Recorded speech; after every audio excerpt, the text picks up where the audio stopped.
The last class of airspace is Class G. Class G is, if you think of it as ground for G, covers almost the entire country. It's in a lot of times very remote areas, has a upper limit of 14,500. The vast majority of the country has a upper limit that follows the contour of the ground. So the top of Class G usually is where the floor of the overriding Class E is. So sometimes the depth of Class G is 700 feet, sometimes it's 1,200, and where Class B, C, D, and E extend to the surface, there is no surface Class G.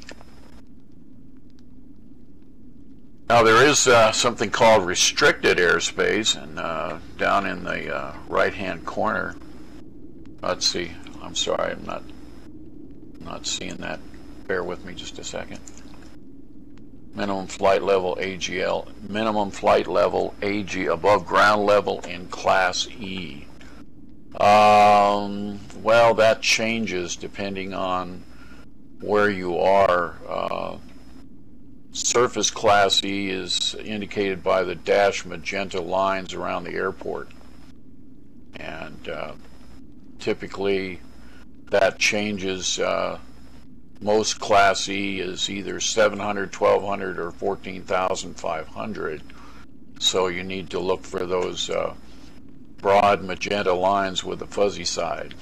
And so every area that you're in can be different depending on that sectional chart.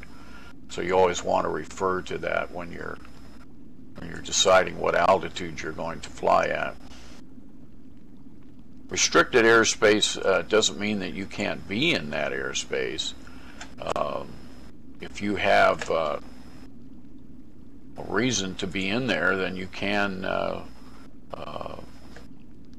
get permission to go into those spaces, but typically they're restricted for a reason, and so you don't want to venture in there at all without prior permission.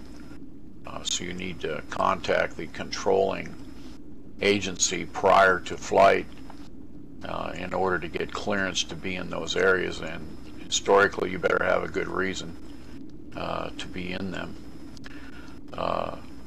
Prohibited airspace is to the left there, what you see the circle with the dashed lines around it. Those are always prohibited airspace. That means you can't go in there at all. Typically they're there for national security reasons or environmental protection reasons, and you don't want to ignore those at all. You could get shot down, which would be real unpleasant and ruin your day. So those are all designated on the maps, and there can be temporary prohibited airspace historically where the president is flying. Can either be restricted airspace or prohibited airspace, depending on the circumstances.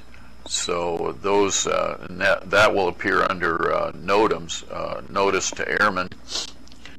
You can get that information to see if there's any temporary restricted or prohibited airspace in and around your area.